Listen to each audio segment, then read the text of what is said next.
nggak teman-teman? Supaya besok bisa jawab pretestnya. Kayaknya ini ada. Boleh tanya dulu, mungkin yang ini apa? Cortex, Kak. Oke, benar. Ini cortex renalis ya. Terus kalau ini, Itu piramid. oke betul. Ini piramida renalis. Lalu yang ini. Kolumna. Ya, thank you. Nih, oh, Apex atau papilla. iya, ini papilanya, papila renalisnya atau apex dari si piramida tadi. Nah, yang dua ini, yang kanan dulu, yang ini apa? Itu eh minor. Aduh, apa lupa, Kak. Betul betul. Calyx minor. Nah, ini baru gabungan dari minor-minor tadi udah ke mayor kan? Ya, thank you yang dijawab. Ini Calyx mayor. Nah, ini ya eh, bisa jadi muncul di pretest. Jadi diingat aja gambarnya. Oke. Nah, ini batas-batas renal. Oke, batas-batas renal ini eh, tinggal mudahnya dibayangin aja kira-kira organ-organ yang ada di sebelah kanan dan kiri tubuh apa aja dan letak-letaknya apakah di depan atau di belakang ginjal gitu loh. Ya, coba kita mulai ke batas anterior. Rendextra dulu misalnya. Rendextra batas anterior. Nah, di masing-masing ren pastinya udah ada glandula suprarenal di dekatnya. Dia itu letaknya di superior, tapi superior anterior gitu, agak depan. Jadi masing-masing renal udah pasti di atasnya atau di depannya nih ada glandula suprarenal. Lalu, kalau dekstra, ingat aja organ-organ di sebelah kanan tubuh. Contohnya hepar. Ini ada ya besar banget di sebelah kanan. Kemudian duodenum, tepatnya pas 2 juga. Duodenum kan memang di kanan ya. Jadi boleh dijawab duodenum gitu salah satunya. Lalu ada flexura cholidextra. Ingat ya, yang lipatan kolon sebelah kanan yang di bawah hati itu. Nah, itu jadi kalau ada nih di tenta misalnya atau di post-test ya lebih mungkin. Kalau pretest mungkin jarang. Diingat aja yang udah pasti glandula suprarenal gitu. Terus yang pasti di sebelah kanan juga ada hepar, duodenum, sama flexura cholidextra. Gitu juga dengan yang kiri, batas anteriornya. Yang udah pasti tadi ada ini. Terus organ-organ di sebelah kiri ada spleen, dian, limpa kan. Terus gaster juga di sebelah kiri, disebutin aja. Pankreas juga di kiri, sama satu lagi flexura coli sinistra. Ini sama kayak yang kanan, cuma yang ini flexura yang kirinya. Lalu ada yeyunum.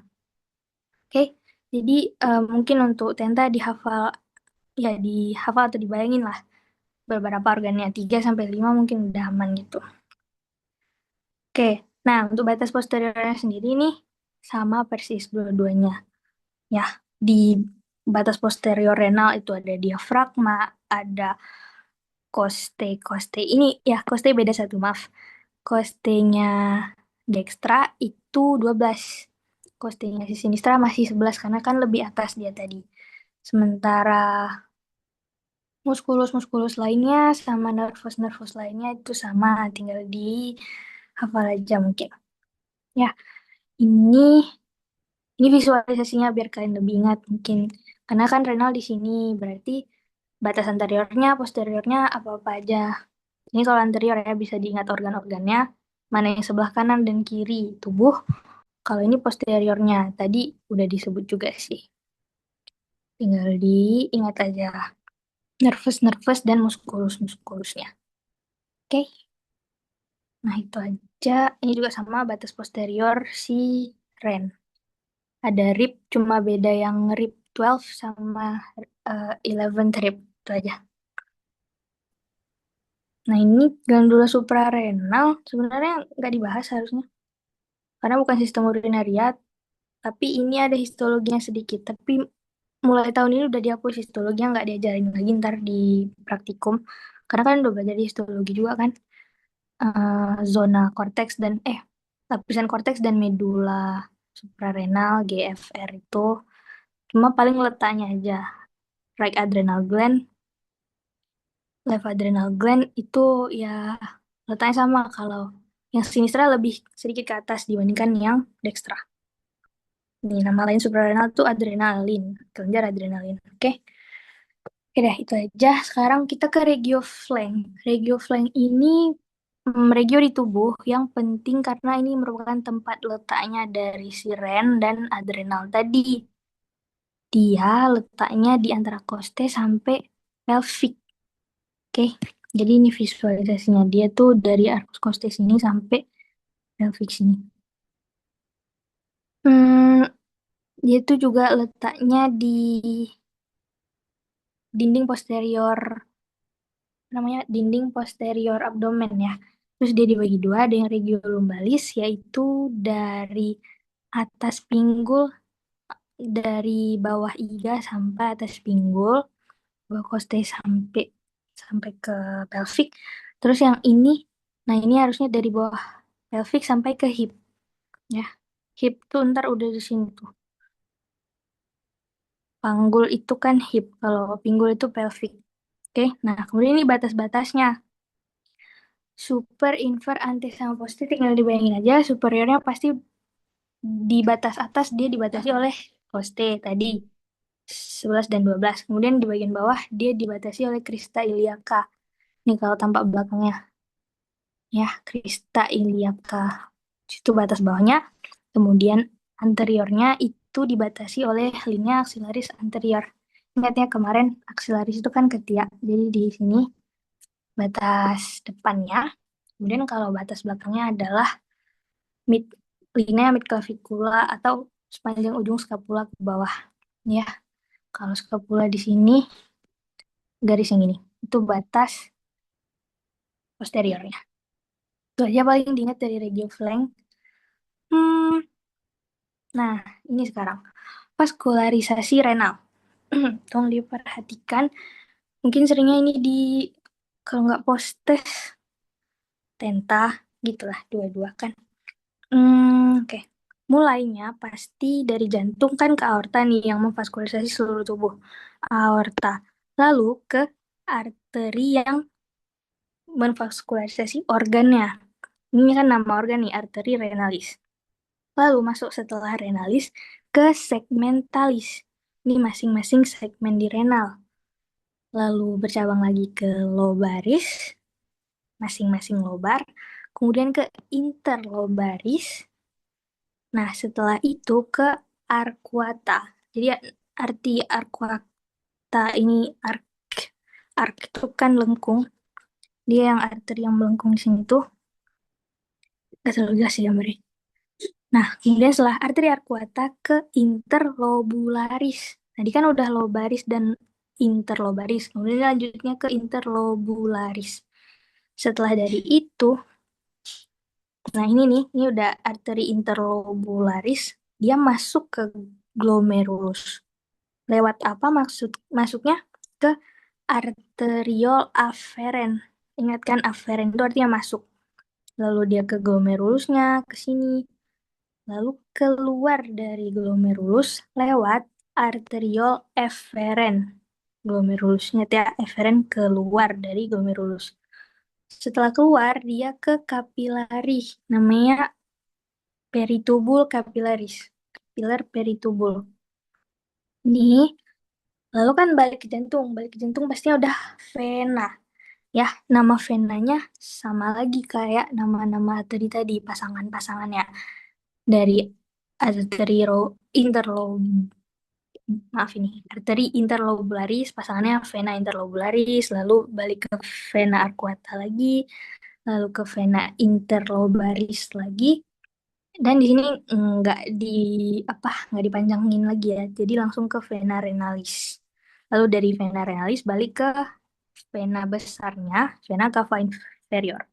Oke ya, jadi coba ini diingat, ini ada satu pos sendiri tentang vaskularisasi ren, jadi mungkin eh, bisa jadi dikeluarin sama kakaknya ke postes.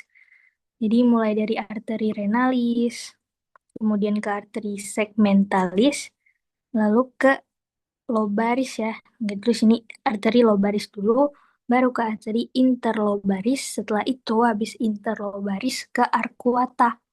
Habis dari arcuata ke interlobular. Nah, ini yang udah di zoom nih. Habis arteri interlobularis, dia masuk ke glomerulus lewat arteriol aferen glomerulus. Ini udah glomerulus disaring, kemudian dia keluar dari glomerulus lewat arteriol eferen glomerulus. Lalu dia masuk ke peritubul capillaris. Ini udah sepanjang nefron ya, dia memperdadahi sepanjang nefron. Dia balik lagi ke vena-venanya namanya sama, interlobularis. Nih, interlobularis. Lalu balik ke vena arcuata, interlobaris, renalis, dan terakhir vena cava inferior. Oke, itu dia. Nah, kalau ini yang perlu diingat aja, jarang sih nggak di pretest sih biasanya. Tapi kalau mengingat aja nggak apa-apa karena sedikit. Inervasi plexus sympathicus renalis, ya, nama organnya memang. Kemudian kalau ini aliran limfatiknya nodi aortiki lateralis, ya, hijau-hijau itu. Oke, so untuk ginjal, nah kemudian ada klinisnya sedikit. Ini tuh ada 3 yang di sini ya. Horseshoe kidney. Nah, horseshoe kan tapal kuda nih. Dia bentuknya kan kayak huruf U gini.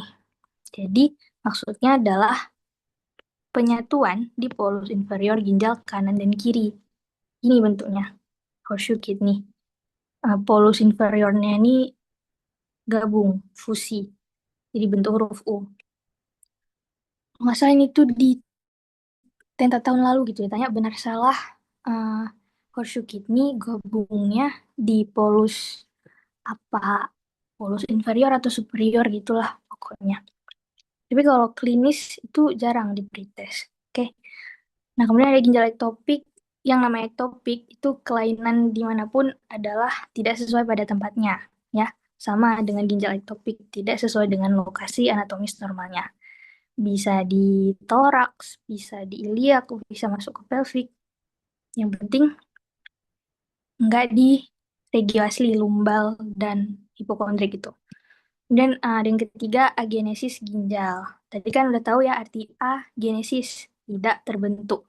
Ginjalnya tidak terbentuk, bisa salah satu unilateral atau keduanya bilateral saat masa embrio. Oke, ya itu agenesis ginjal. Atau ini kayak tadi, ini kan duplex kidney. Ini ada yang parsial, ada yang komplit. Ini yang agenesis unilateral, ini yang supernumerasi. Oke, nah itu aja untuk ginjal. Ini juga kelainan anatomis lainnya belum pernah ditanya sih sejauh ini. Pokoknya kalau anatomi klinis itu dia nggak masuk silabus. Tapi kalau tes jadi asisten anatomi baru belajar anatomi klinis. Tapi kalau di tenta, di pretest, postes cukup jarang, bukan nggak pernah ya. Oke, kalau ini mungkin di akhir aja biar cukup waktu kita ya. Udah mau jam 10. Kita langsung ke eh, organ kedua, anatomi ureter. Sekarang ke ureter, diingat bahwa ureter itu kan karena ada mirip sama uretra. Jadi cara ingatnya ter ini adalah enter. Enter ke eh, enter ke kandung kemih. Oke, jadi ini. Dia jumlahnya sepasang sama kayak jumlah kidney, ada ureter dextra dan sinistra. Cukup panjang 25 cm, namun dengan diameter yang cukup kecil, hanya 1,25 cm. Makanya ketika ada batu, batu yang dari ginjal masuk ke ureter, itu katanya dideskripsikan sebagai rasa sakit paling parah yang bisa dirasakan manusia karena itu tadi diameternya cukup kecil, tapi batunya kan bisa besar, jadi dia bisa inflamasi, radang, dan lain-lain. Nah, dia terbentang dari ren, pastinya ke facies posterior vesica urinary. Jadi dia masuk ke vesica urinary lewat belakang gitu. Oke. Nah, ini yang penting. Sering di pretest atau di post-test tentang tiga penyempitan ureter. Oke, jadi perlu diingat ada tiga. Yang pertama, peralihan dari pelvis renalis ke ureter. Ya, namanya sesuai itu. Ureter, pelvico, pelvis renalis junction. Ya, penyempitan peralihan dari pelvis ke ureter. Disingkat dengan UPJ, ureteropelvico. Diingat ya, ini yang dari ginjal ke ureter. Lalu ada yang di tengah-tengah ureter, mid ureter. Itu tepat letak tepatnya di depan vasa iliaka, vena dan arteri iliaka. Ini ya, ini arteri iliaka dan vena iliaka. Di bagian sini nih, mid ureter itu dia ada sedikit pelengkungan atau penyilangan. Itu makanya dia menyempit. Lalu yang terakhir, ketika ureternya masuk ke dalam vesika urinaria, masuk ke vesika urinaria, itu namanya uretero-vesiko junction. Ya, ureter vesiko, vesika urinaria junction. Jadi singkat dengan UVJ. Ini perlu diingat ya. Mungkin ada di pretest. Ya, ini fungsi dari penyempitan-penyempitan itu adalah urin mengalir secara normal dan mencegah reflux urin dari kantung kemih ke ginjal. Jadi kalau kantung kemih kalian udah penuh, ditahan-tahan terus, dia mencegah agar tidak reflux naik balik ke ginjal urinnya. Oke, ini visualisasinya ya. UPJ ada di pelvis renalis, mid ureter ada di depan vasa iliaca, UVJ ada di masuknya ureter ke vesika urinaria. Oke, itu aja. Ini juga tadi yang kayak kakak udah bilang, ureterolithiasis itu batu pada ureter, dia sering nyangkutnya di tiga penyempitan tadi. Kemudian ya batu-batu tadi yang bisa menyebabkan kontraksi otot ureter sehingga menyebabkan nyeri. Nyerinya bisa menjalar kemana-mana ya karena sistem saraf. Oke, nah ini perjalanan ureter. Udah aja tinggal dibayangin gambarnya mungkin atau narasinya juga boleh. Tergantung kalian lebih mudah ingat yang mana. Ya pasti dia kan keluar nih dari ginjal, turun dari ginjal ke bawah di depan prosesus transversus lumbalis. Ingat kan masing-masing vertebre ada ininya, prosesus transversus yang di lateral. Nah, itu dia eh, dari ureter tuh dari ginjal turunnya ke bawah melewati depan depan proses transversus PL. Satu, lalu ketika dia di sini nih sacroiliac joint, articulatio sacroiliaca, dia agak sedikit menyilang. Oke, menyilang tadi yang makanya ini nih di depan fasa iliaka juga. Nih, agak sedikit menjorok ke dalam itu. Terus ketika di spina ischiadica dia membelok ke arah medial nih. Nih ya, ini spina ischiadica dia membelok karena dia mau masuk ke tengah. Tengah itu ada vesika urinaria. Masuknya lewat belakang. Oke, itu dia. Nih, turun lewat depan proses transversus, kemudian di sacroiliac joint agak sedikit menyilang. Ini yang lebih jelasnya. Ini. Terus dia ketika di level spina ischiadica dia membelok ke dalam ke fisika urinaria. Oke, sama aja. Ya, sama aja. Ini ya, ureter. Dia membelok masuk ke bawah. Oke, kemudian ini ada tiga pars ureter. Ureter kan dibagi menjadi tiga. Ada pars proximal atau upper part, pars media atau middle part, dan pars distal atau lower juga disebut. Batas-batasnya dari mana aja? Upper itu mulai dari UPJ tadi, uretropelvico junction, sampai ke sini, ke level crista iliaca. Ini kan crista iliaca. Nah, sampai level itu dia disebut upper. Kemudian bawah-bawahnya nih udah mulai dari sacroiliac joint superior sampai sacroiliac joint inferior nih itu disebut dengan middle part atau media. Di bawah itu, di bawah sacroiliac joint inferior sampai ke UVJ, penyempitannya ketika masuk ke vesika urinaria disebut dengan pars distal. Itu ya. Mudah. Ya, oke, lalu ini ada vaskularisasi ureter. Oke, ini dibagi jadi tiga juga vaskularisasinya oleh tiga vessel yang berbeda. Ujung atas itu ingat aja kan atas-atas ureter masih dekat sama renal. Jadi dipedarahi oleh arteri dan vena renalis. Lalu bagian tengahnya itu udah ke arteri dan vena gonadal. Ya, gonadal itu kan organ reproduksinya kalau laki-laki testikularis, perempuan ovarika. Nah, itu tengah, kemudian waktu masuk ke ujung bawah, itu kan udah dekat dengan vesika urinaria. Nah, dia udah diperdari oleh arteri dan vena vesikalis superior. Oke, vesikalis superior. Ya, ini diingat aja tiga ini.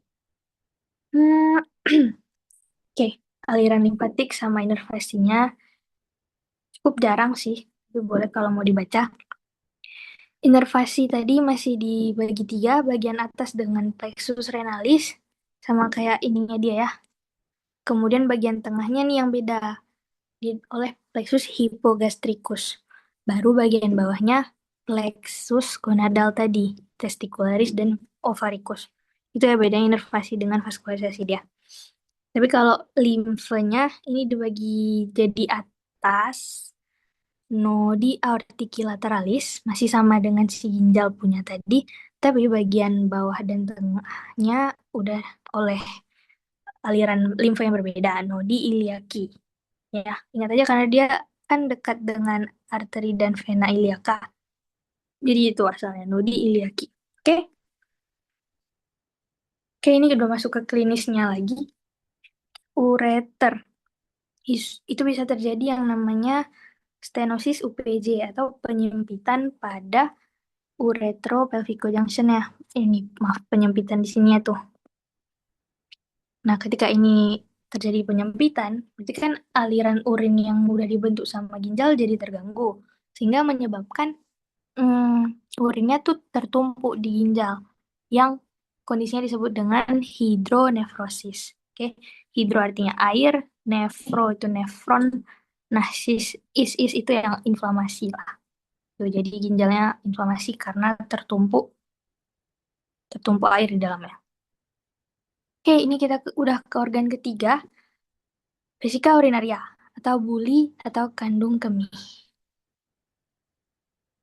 Nah, ini letaknya dia itu di dalam pelvic cavity pastinya, tepatnya di belakang os pubis atau simplicis pubis. Kapasitasnya ini penting ya untuk diingat. Kapasitas maksimal orang dewasa 500 mili. Oke, itu sering ditenta, pretest, postas. Mungkin nih bagian benar salah gitu ya. Terus ini juga penting. Pada saat kosong, vesika urinaria itu sepenuhnya berada di dalam rongga pelvis. Enggak nggak ya? Nanti deh. Nah, pokoknya dia berada di sepenuhnya dalam rongga pelvis. Tapi kalau udah terisi, apalagi penuh, bagian atasnya ini terangkat masuk ke regio sampai hipogastrik. Ya, dia udah masuk ke regio abdomen tuh, hipogastrik atau suprapubic kan nama lainnya. Nah itu.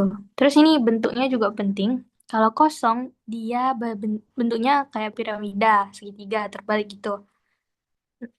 Mana? Nih, ini kosong, segitiga atau piramida terbalik. Tapi kalau udah penuh, dia bentuknya oval atau ovoid, kayak telur gitu lonjong. Oke, ya itu diingat. Saat kosong, saat penuh, kemudian kapasitasnya juga diingat. Oke, bagian atas, ya itu udah. Nah ini histologinya aja sih, kalian pasti udah tahu kalau ini tuh khas dengan epitelium transisional. Terus ini juga ada sel payung yang memperluas area penampungan urin. Ya itu histologi aja. Sekarang nggak dibahas lagi di anatomi. Oke, vesika urinaria. Ini struktur-strukturnya. Ya, ini bentuknya. Saat kosong, piramida. Saat penuh, oval. Lalu, karena dia piramida nih, dia pasti punya namanya apex atau puncak. Terus ada basisnya. Eh, terus karena dia piramida juga, dia ada fasies superiornya, ada fasies inferolateralnya yang dua. Ya, jadi itu bagian belakang samping. Tuh. Kemudian dia juga ada kolom. Nah, apex ini yang mengarah ke arah depan. Sementara belakangnya ada basis. Hmm, apalagi fasies inferolateral itu ada di samping kanan kiri belakang ya. Kok di depan ini? Berbatas dengan retropubis atau os pubis. Ya, betul. Kemudian kolom vesika urinaria ada di bawah. Bagian dalamnya itu terdapat ruge. Itu strukturnya itu sama kayak mana? Nggak kelihatan nih. Nih, itu lipatan-lipatan sama kayak isi dalamnya lambung. Ada ruge-rugenya. Daster, oke? Eh, lalu ada sudut lateral dan sudut inferior. Sudut lateral itu tempat masuknya ureter. Sudut inferior tempat asalnya uretra atau pangkalnya uretra. Gini ya. Oke, nih kita bahas satu-satu. Diingat kalau apex itu kan yang terletak di bagian depan. Ini, jadi apex itu ini, lalu dia itu bakal tersambung ke umbilikal. Karena bagian anterior, dinding anterior abdomen kan ada umbilikus. Gitu. Oleh ligamen yang namanya ini. Nanti dibahas lagi di sana, di belakang. Kemudian itu apex, lalu basisnya di mana? Basisnya itu di belakang sini. Ini basis. Ya, atau namanya juga sering disebut dengan fundus. Fundus atau posterior surface itu adalah basis dari vesika urinaria. Lalu kalau surface-nya tadi kita udah bahas ada satu yang di atas fasia superior dan ini ada dua fasies inferolateral. Dextra, sinistra di sebelah sini ya. Nah, kalau yang belakang tadi ada nama lainnya juga fasies posterior atau basis atau fundus. Lalu kolomnya di inferior sini, ini dia kolomnya si vesika urinaria dan berlanjut ke uretra bawahnya. Oke, nah itu diingat ya kalau apex itu ke depan ke umbilikus. Kalau posterior surface ini tempat masuknya ureter. Kalau neck tempat keluarnya uretra. Nih, diingat bentuknya. Oke, nah ini lapisan vesika urinaria. Hmm, ini udah tahu juga dari histologi bahwa muskulus yang membantu mengosongkan kantung kemih itu namanya muskulus detrusor. Ya, di lapisan muskulus detrusor. eh, lalu ini trigonum vesicae bakal dibahas di sebelahnya. Next, nah ini tadi lapisan vesika urinaria. Udah nggak diajarin lagi harusnya di anatomi ini. Nah, ini muskulus detrusornya yang penting. Oke, muskulus yang membantu mengosongkan kandung kemih. Muskulus detrusor. Diingat ya, sering ada di pretest atau post-test. Hmm, lalu ini ada muskulus-muskulus lain yang membantu kayak muskulus sphincter uretra. Khususnya uretra interna ya, karena letaknya itu masih dekat dengan bladder. Nah, kerusakan atau disfungsi pada muskulus detrusor ini bisa menyebabkan kondisi-kondisi seperti inkontinensia dan retensi urin. Kalau kalian dengar inkontinensia, itu tidak mampu untuk mengosongkan kandung kemihnya. Jadi, urinnya nggak keluar, susah untuk dikeluarkan. Tapi kalau retensi artinya adalah tidak mampu menahan. Jadi, hasilnya ngompol-ngompol terus. Ya, retensi itu. Oke, nah ini yang penting, Trigonum vesica urinaria.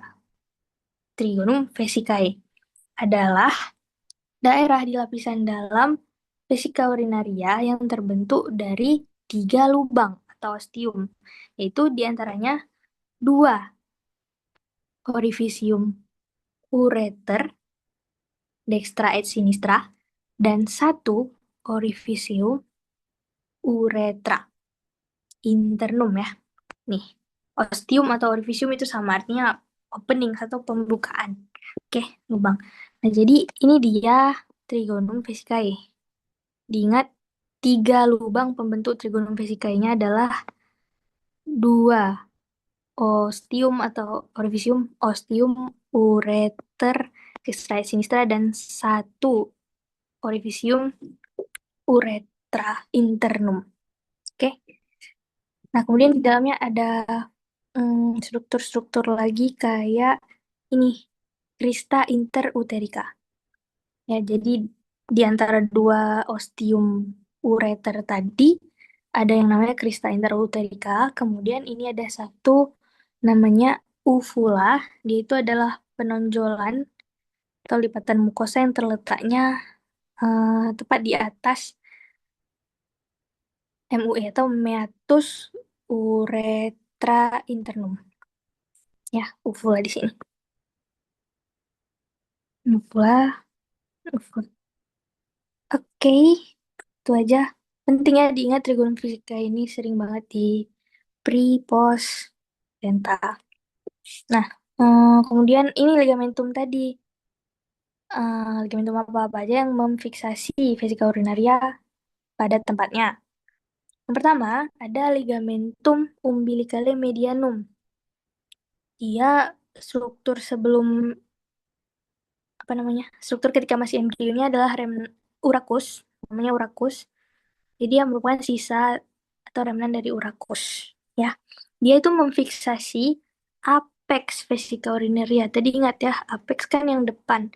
Nah, karena depan dia difiksasinya ke umbilikus,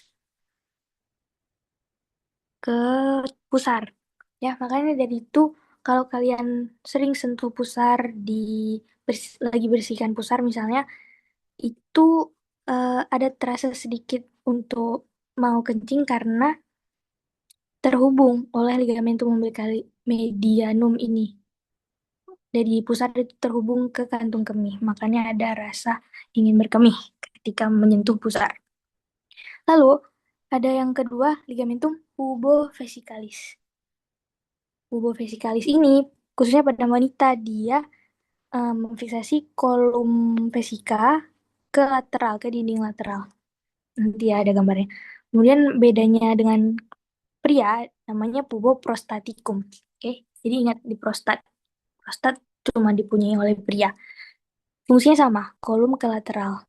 Hanya saja pada wanita pubovesicalis, pada pria puboprostaticum. Oke, ini dia. Ini yang tadi di apex nih, ada ligamentum umbilicalis mediananya.